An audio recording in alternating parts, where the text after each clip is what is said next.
Assalamualaikum warahmatullahi wabarakatuh. Selamat pagi semua. Di sini kami kelompok 6 akan mempresentasikan hasil diskusi kami mengenai materi routing. Pertama-tama kami akan memperkenalkan anggota kelompok kami terlebih dahulu. Perkenalkan, nama saya Agustinus Triwidianto, nomor absen 2. Perkenalkan, nama saya Cindy Ayu Amelia, absen 7. Perkenalkan, nama saya Inariani, nomor absen 14. Saya Julian Indra Wijaya, absen 17. Nama saya Muhammad Adi Ramadhani, absen 23. Saya Slamet Arifin, absen 31. Konsep routing. Pengertian routing dan fungsi routing. Routing adalah sebuah cara atau metode pengiriman paket melalui sebuah jaringan atau network menuju sumber tujuan. Routing bisa dikatakan sebagai proses pengiriman paket data dan informasi dengan meneruskannya ke jaringan yang satu ke jaringan yang lainnya berdasarkan protokol tertentu. Cara kerja routing. Agar routing bisa bekerja dengan baik, ada beberapa hal yang harus diketahui, yaitu 1. Alamat tujuan atau destination address, alamat tujuan yang ingin dituju routing paket. 2. Mengenal sumber informasi. Router-router yang ada harus mengetahui dari sumber bisa dipelajari dan dipahami agar bisa sampai ke tujuan. 3. Menemukan route. Jalur atau route harus diketahui router agar paket bisa sampai dengan benar.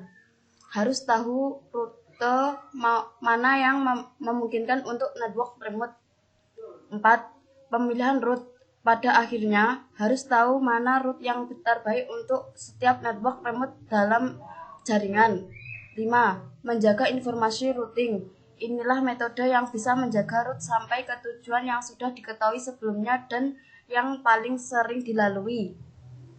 Pengertian tabel routing. Sebuah routing biasanya akan merekomendasikan jalur-jalur terbaik yang digunakan untuk paket berdasarkan informasi pada tabel routing.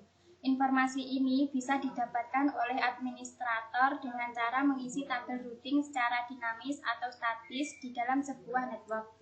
Akhirnya, setiap router yang saling terhubung bisa saling bertukar informasi supaya bisa mengetahui alamat tujuan serta memelihara tabel routing tersebut. Beberapa hal ini juga harus diperhatikan.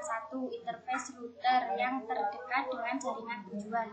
2. Alamat jaringan yang dituju. 3. Metrik, sebuah nilai yang akan memperlihatkan jarak untuk mencapai jaringan yang dituju dan biasanya menggunakan jumlah lompatan atau sering disebut dengan hop count. Nah, pada dasarnya sebuah router itu akan mempelajari informasi routing dari sumber dan tujuannya yang selanjutnya diletakkan pada tabel routing.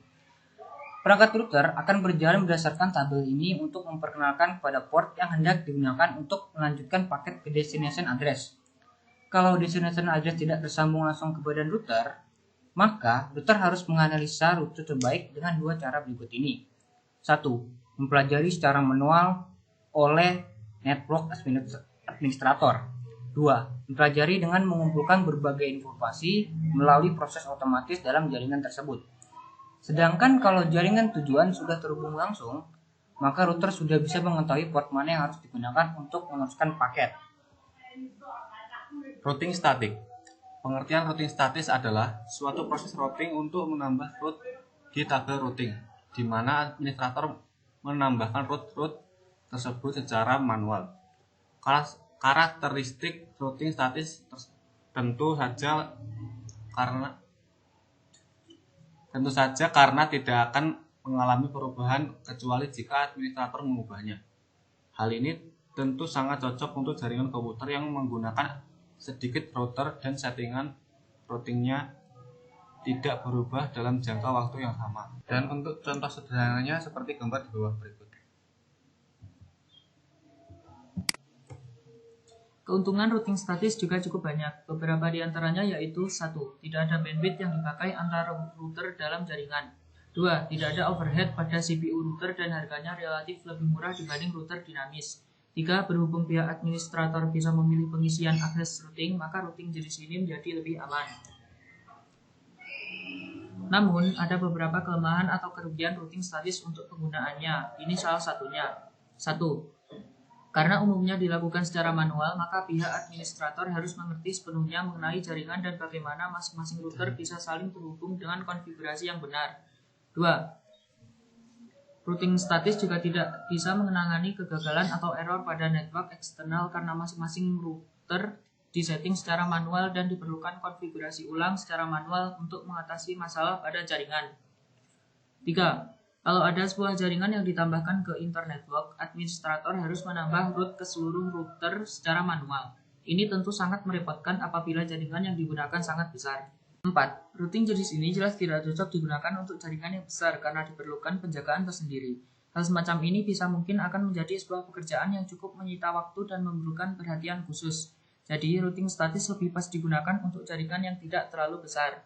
Jadi, kira-kira seperti itulah penjelasan tentang materi routing. Sekian dari kelompok kami. Kurang lebihnya mohon maaf. Terima kasih.